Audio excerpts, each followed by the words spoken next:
Hello. जय हिंद दोस्तों।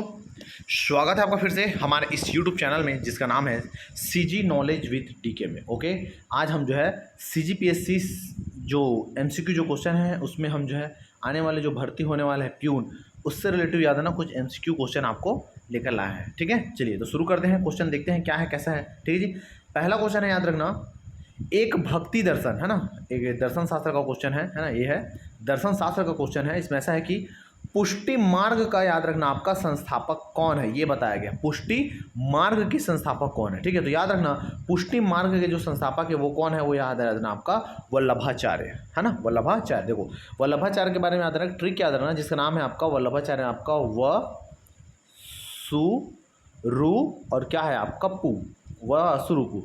तो व से याद ना क्या आएगा आपका वल्लभाचार्य, सु से आ जाएगा ना आपका शुद्ध द्वैतावाद है ना। ये पेपर क्वेश्चन ऐसा ही पूछ देता है कि शुद्ध जो द्वैतावाद है, शुद्ध द्वैतावाद, शुद्ध द्वैतावाद के जो वो है ना, शुद्ध द्वैतावाद के प्रवर्तक कौन है, तो याद ना वल्लभाचार्य हैं।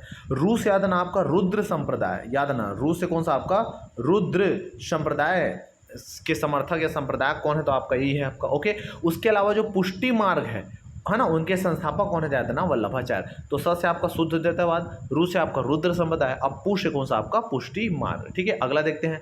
उसके बाद देखो रामानुजाचार्य का नाम दिया है, कौन आपका रामानुजाचार्य। रामानुजाचार्य याद है ना, ये विशिष्ट द्वैतवाद के प्रवर्तक है। पेपर में क्वेश्चन पूछा है विशिष्ट द्वैतवाद है ना, याद है ना विशिष्ट द्वैतवाद के प्रवर्तक कौन है, तो याद ना विशिष्ट द्वैतवाद के प्रवर्तक कौन है आपका, तो ये है कौन आपका रामानुजाचार्य। ठीक है, अगला है आपका रामानंदाचार्य। तो याद रखना रामानंदाचार्य कौन से संप्रदाय से संबंधित है, तो याद रखना प्यारे बच्चों, ये आपका बैरागी संप्रदाय से संबंधित है। कौन से संप्रदाय से, बैरागी संप्रदाय से संबंधित है। और ये बैरागी संप्रदाय, इसके अलावा याद रखना इसको राम मार्गी भी बोलते हैं, राम मार्गी संप्रदाय भी याद रखना इसको आपका बोला जाता है। ठीक है, इतना आपका ये हो गया। उसके अलावा कौन सा आपका निम्बकाचार्य। निम्बकाचार्य की अगर बात करें याद ना, ये जो संप्रदाय है इसके संप्रदाय का नाम है सनक संप्रदाय है ना, थोड़ा टेंशन में रहते होंगे है ना, सनक संप्रदाय इनका नाम है। ओके, और इनके द्वारा जो दिया गया जो वाद है, याद रखना वो कौन सा है, वो है आपका द्वैत द्वैतावाद है ना, द्वैत द्वैता है ना, द्वैत दो बार है ना, द्वैत द्वैतावाद ये आपका है। ठीक है, तो उम्मीद करता हूँ कि चारों ऑप्शन आपको क्लियर हुआ होगा। चूंकि यहाँ पर पूछा है अलग, तो उसका आंसर है कौन सा आपका वल्लभाचार्य, ऑप्शन नंबर आपका डी। अगला देखते हैं, गुजराती में निम्नलिखित में से कौन सा उपन्यास है ना, कौन सा ऐसा उपन्यास है जिसको गोवर्धन राम त्रिपाठी द्वारा लिखा गया। गोवर्धन राम त्रिपाठी मतलब कोई माँ बाप नहीं है ना, कुछ भी पूछ देगा ऐसा है। तो याद रखना गोवर्धन राम त्रिपाठी द्वारा जो रचित जो रचना याद रखना, जिसका नाम है सरस्वती, याद रखना क्या है आपका चंद्र। ठीक है भैया, इतना याद रखना। इसमें याद रखना बी ऑप्शन के बारे में कोई डिटेल रखना नहीं है, इसके बारे में आपको जानना चाहिए भारत दर्शन। तो याद रखना भारत दर्शन जो पुस्तक है उसको जो लिखा है उसका नाम है मनोज अग्रवाल। ठीक है, क्या नाम है आपका, मनोज अग्रवाल। ये इंपॉर्टेंट है, क्यों इंपॉर्टेंट है याद रखना, ये पहला याद रखना एक डिजिटल बुक है। याद रखना इसका जो प्रकाशन है भारत दर्शन का, ये हुआ है कहाँ से है ना, इसकी अगर बात करो तो ये हुआ आपका न्यूजीलैंड से। न्यूजीलैंड से याद रखना इनका क्या है आपका प्रकाशन जो है आपका हुआ है, न्यूजीलैंड से इनका प्रकाशन हुआ है। और हिंदी में प्रकाशित होने वाली एकमात्र ऑनलाइन पहली है ना, हिंदी में प्रकाशित होने वाली एक ऑनलाइन, हिंदी में प्रकाशित होने वाली है ना ऑनलाइन क्या है आपका पत्रिका है। ठीक है भैया, इतना तो इतने को इसके बारे में आपको याद रखना है। इसके अलावा भारत से याद रखना एक और रचना है, कौन सा आपका भारत दूरदर्शा है ना, भारत दूरदर्शा, इसके रचनाकार कौन है, तो याद रखना भारत दूरदर्शा। पेपर ने कई बार पूछा है, भारत दूरदर्शा के जो रचनाकार है जिसका नाम है भारतेंदु हरिश्चंद्र। ठीक है, चलिए अगला क्वेश्चन देखते हैं। वाकाटक के पतन के पश्चात, जब वाकाटक वंश है ना, वाकाटक जो आपका जो वंश है जो कहाँ थे आपका महाराष्ट्र वाला जो एरिया था ना, वाकाटक जब हारे तो उसके बाद जो है ना उत्तरी कर्नाटक, वही मतलब महाराष्ट्र के ऊपर में वही है कर्नाटक है ना, तो उत्तरी कर्नाटक के समुद्र तटी पट्टी में कदम राज्य की स्थापना किसने की, तो याद रखना जो कदम राज्य की जो स्थापना किया है ये किया है किसने आपका मयूर शर्मन ने, मयूर शर्मन ने याद रखना आपका कदम राज्य की स्थापना की है। ठीक है, चलिए अगला देखते हैं।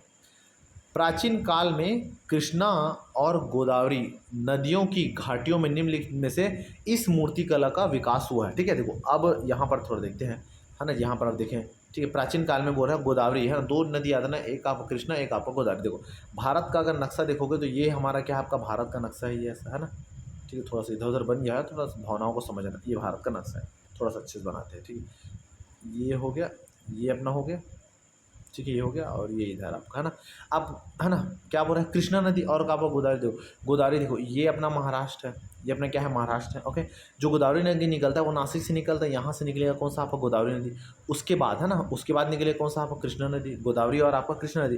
और यहाँ पर पड़ता है कौन, यहाँ पर पड़ेगा आपका आंध्र प्रदेश। क्या पड़ेगा, आंध्र प्रदेश। तो आंध्र प्रदेश में आता ना जो शैली है, उस शैली का नाम है कौन सा आपका, अमरावती। क्या नाम है आपका, अमरावती। जो शैली है आपका वही है। तो गोदावरी, कृष्णा और गोदावरी नदी जो है उसे घाटियों के में निम्नलिखित में से जो मूर्तिकला मिलता है वो कौन सी शैली का है, तो याद रखना वो कौन शैली का है आपका, अमरावती शैली का है। गंधार कला शैली क्या है, गंधार कला अगर शैली की बात करूँ, गंधार कला शैली तो ये वाला जो भाग है ये गंधार, समझ रही हो। तो गंधार कला शैली मतलब जो आपका पश्चिमोत्तर वाला जो भाग है आपका वो है। ठीक है, इतना अगला। पल्लव सब नीचे है, चालुक्य भी आपका नीचे। तो यहाँ पर जो क्वेश्चन है उसका आंसर हो जाएगा आपका बी कौन सा आपका, अमरावती कौन सा आपका शैली। ठीक है, अगला क्वेश्चन देखते हैं। ठीक है, अगला है 1840 में निम्नलिखित में से किसने महाराष्ट्र के, याद रखना महाराष्ट्र के प्रथम है ना, प्रथम सुधार संगठन, और सुधार संगठन का नाम था परमहंस सभा। याद है ना, परमहंस सभा की स्थापना अपना किसने किया था। ऐसा अगर क्वेश्चन पूछ दिया 1800 आपका 40 में, कई जगह जो बुक है इसमें इसकी स्थापना जो है ये बताया कौन सा आपका 1800 आपका 49 में। तो चूंकि यहाँ पर ये सब का लफड़ा तो है नहीं, यहाँ पर लफड़ा किसका कि परमहंस की स्थापना आपका किसने किया। तो परमहंस जो सभा इसकी स्थापना जो है दो लोगों ने आपका किया था, जिसमें से एक का नाम याद है ना आपका दुर्गा राम, है ना, क्या नाम है आपका, दुर्गा राम मेहता जी, है ना। एक का नाम है आपका दुर्गा राम मेहता जी, ये याद ना आपका नाम है, एक का नाम दुर्गा राम मेहता जी। और दूसरा जो है याद ना जिसका नाम है आपका दादोबा पांडुरंग, है ना, तरखेड़कर। ये दो याद रखना आपका इंपॉर्टेंट आपका नाम है, दुर्गा राम मेहता और आपका दादोबा पांडुरंग। ठीक है भैया, चलिए अगला देखते हैं क्वेश्चन। जापान में मिनी माता रोग किस जल प्रदूषण के कारण होता है। सबको पता है कि मिनी माता जो होता है किसके कारण होता है आपका, पारा, है ना जी, पारा। एक जो ना क्वेश्चन में आंसर दे दिया है कि जापान में मिनी माता, तो कहाँ से शुरू हुआ था, अगर पूछ दे तो याद ना कहाँ शुरू हुआ था आपका, जापान से। ठीक है ना, इतने को याद रखिएगा। ठीक है, चलिए अगला देखते हैं। अगला क्वेश्चन आता है, देखो अब आ गया आपका हिंदी का क्वेश्चन। ठीक है, अब आ गया आपका हिंदी का क्वेश्चन। ठीक है, तो कुछ नहीं, एकदम कुछ खास नॉर्मल है। निम्नलिखित में से कौन सा संयुक्त स्वर है, याद रखना संयुक्त मतलब दो स्वरों का आपका मिलन है। तो याद रखना इसमें जो ऑप्शन नंबर जो ए है और ओ है, याद रखना तीनों के तीनों क्या है आपका संयुक्त क्या है आपका स्वर है। ठीक है, अगला देखते हैं आपका। ठीक है, देखो अगले की बात करो तो यहाँ पर क्वेश्चन पूछ रहा है अगला कि, है ना, यहाँ पर क्वेश्चन जो पूछ रहा है ये पूछ रहा है कि निम्न में से कौन सा महाप्राण नहीं है। देखो ना, है ना, एक होता है अल्प प्राण व्यंजन और एक होता है महाप्राण। ठीक है, अब ध्यान से सुनना। देखो एक होता है सीरीज याद नाम जो स्वर का जो मैं बताया था, कचट तप, है ना, क्या आपका क च ट त और क्या है आपका प। तो ये तो पता है क ख ग घ, है ना, इया, क ख ग घ इया, है ना, ट ठ सॉरी च छ ज, है ना, ज झ, क ख ग घ ग, क ख ग घ ण आएगा यार, सॉरी ये नहीं है, याद नहीं क्या है आपका ण है, क ख ग घ ण, च छ ज झ इया। ओके, ये है ट ठ ड ढ ण, ट ठ ड ढ ण। ठीक है, और उसके बाद त थ द ध और क्या है आपका न, इसको याद है ना। और उसके बाद प फ ब भ और आपका म।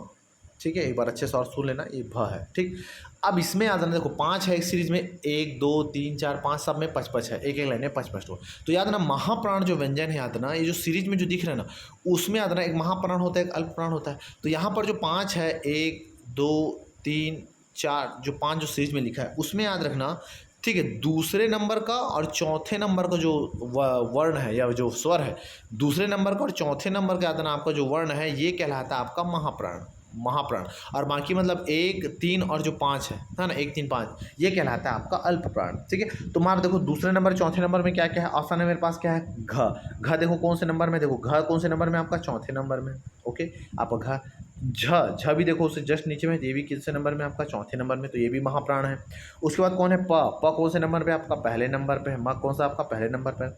और उसके बाद कौन है ठ तो ठ देखो कौन सा नंबर में आपका दूसरे नंबर, तो देखो तो क्या दिख रहा है, जो दूसरे नंबर में है और जो चौथे नंबर में वो क्या है आपका महाप्राण है। तो देखो इधर से देखो ये दूसरे नंबर पे है ठ, और यहाँ पर कौन से नंबर में, चौथे नंबर, ये दोनों दोनों क्या है, तीनों क्या है आपका महाप्राण है। और महाप्राण कौन सा नहीं, तो याद ना महाप्राण कौन सा नहीं है आपका प। समझ रहे बात को, है ना भैया। तो इसको थोड़ा सा ध्यान सुना, पेपर में कई बार क्वेश्चन आता है, हिंदी में पढ़ेंगे इसको, ओके। तो इसका जो आंसर है तो यहाँ पर क्या आ जाएगा आपका प आएगा। और मतलब ये जो है ये तीनों तीनों क्या है आपका महाप्राण है, और ये क्या है, तो ये है याद ना आपका अल्प प्राण है। ठीक, क्या है आपका अल्प प्राण। अगर पेपर क्वेश्चन पूछता है अल्प प्राण कौन है, तो आपका ये है। ठीक है, चलिए अगला क्वेश्चन देखते हैं। निम्नलिखित में स्त्रीलिंग शब्द है, तो याद रखना थोड़ा सा कंझट वाला है, थोड़ा सा रटनता प्रवृत्ति का है। तो याद रखना इसमें जो स्त्रीलिंग है, याद रखना वो कौन है आपका बटेर है। क्या है आपका बटेर। कोई भी चीज़ को स्त्रीलिंग है पुरुष से उसका वाक्य बना सकते हैं आप, या बहुत सारे ऐसे तरीके हैं। ठीक है जी, तो याद रखना इसका जो उत्तर है, उत्तर है कौन सा आपका बी, क्या है आपका बटेर। ठीक है, अगला देखते हैं। निम्नलिखित में एक वचन और बहुवचन का सही युग्म, याद रखना सही युग्म याद रखना नहीं है, ऐसा पूछा है। गौ, गौ का मतलब गाय, गौए या गाये गौए ये हो सकता है। बीघा, मेरे पास 1 बीघा ज़मीन है, मेरे पास 100 बीघे ज़मीन है, 100 बीघा है। तो यहाँ पर सही युग्म जो नहीं है ना, ये आपका नदी है, नदी। और नदियाँ होता है, नदी का मतलब एक, नदियाँ मतलब बहुत सारा होता है। तो याद ना चूँकि गलत है तो गलत कौन सा है आपका बी। ठीक है भैया, अगला देखते हैं क्वेश्चन। जातिवाचक संज्ञा शब्द से निर्मित भाववाचक संज्ञा शब्द है। तो जातिवाचक से मतलब जाति से क्या बना है आपका भाव बना है। तो यहाँ पर इसका उत्तर आ जाएगा कौन सा आपका लड़का, लड़कपन। क्या जाएगा लड़कपन। लड़कपन कैसे, देखिए लड़कपन की बात करो तो ये बना है किससे आपका लड़का से। याद ना लड़का क्या है आपका जातिवाचक है, लड़का क्या है आपका जातिवाचक है, लड़का जातिवाचक है। लेकिन लड़का में मान के चलो नाम दे दिया महेश, महेश क्या है, तो याद रखना जो महेश है, ये जो महेश है याद रखना ये कौन से मतलब समय क्या बोलते हैं जी संज्ञा में आ जाएगा। ठीक है, तो संज्ञा कितने प्रकार का होता है आपको पता होगा, है ना। संज्ञा जो है आपका कितने प्रकार का होता है, तो संज्ञा अगर टोटल अगर प्रकार की अगर बात करोगे, संज्ञा की अगर प्रकार, तो यहाँ पर अगर लड़कपन की बात करोगे तो लड़कपन है ना, जैसे अपन बताया था कि लड़का, जैसे महेश नाम का जो लड़का है, ठीक है जी, तो लड़का बोल देते लड़का तो कोई भी लड़का हो सकता है। लेकिन अगर महेश नाम का देता है तो महेश क्या है, एक व्यक्ति है पर्टिकुलर। तो व्यक्ति जो है ना, व्यक्ति जो है क्या है आपका व्यक्तिवाचक जो है वो महेश है। लेकिन लड़का है वो, तो लड़का है ना जातिवाचक है, लड़का बोलते तो जातिवाचक। लेकिन उसी जातिवाचक से क्या बना आपका भाववाचक। तो याद ना भाव में मतलब जो लड़का है उसमें आपका पन डाल दिया तो क्या बना लड़कपन। अब बड़प्पन है बड़ा धनपन, तो ये तो गलत हो जाएगा ना, बड़ा तो कोई जाति नहीं है। समझ रहे बात को जी। तो याद ना इस प्रकार से इसका जो उत्तर आ जाएगा वो आ जाएगा ऑप्शन नंबर ए। अगला देखते हैं। यह किसका पराक्रमी बालक है, फुल तारीफ चल रहा है, यह किसका पराक्रमी बालक है।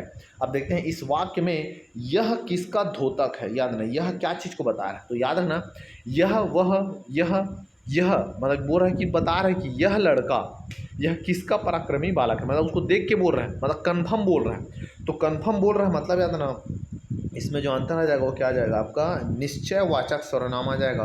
और कई बार याद ना पेपर में अक्सर जो पूछता है याद ना वो पूछता है आपका अनिश्चयवाचक, मतलब जो निश्चय नहीं है, जैसे कोई आया था क्या, कोई गया क्या, समझ रहे बात को। तो ऐसा, तो इस प्रकार से इसका उत्तर आ जाएगा कौन सा आपका निश्चय सर्वनाम। ठीक है, अगला क्वेश्चन देखते हैं, सिरा आ गया। ठीक है जी, तो इस प्रकार से है ना आज का जो एमसीक्यू का जो क्वेश्चन है वो याद ना आपका सिरा जाता है। उम्मीद करता हूँ कि आपको ये जो वीडियो है, जो आज का जो टेस्ट है वो समझ में आया होगा, कुछ जानकारी मिला होगा। वीडियो पर नया हो तो याद ना वीडियो को क्या कर दीजिए आपका सब्सक्राइब कर दे, ज़्यादा से ज़्यादा दोस्तों में क्या कर दो आपका शेयर कर दो। चैनल पर नया हो याद ना तो चैनल को लाइक जरूर कर दे और सब्सक्राइब तो करना भूलना ही मत। ठीक है, तो इसी के साथ मिलते हैं नेक्स्ट वीडियो में, तब तक के लिए जय भारत जय छत्तीसगढ़, नमस्कार।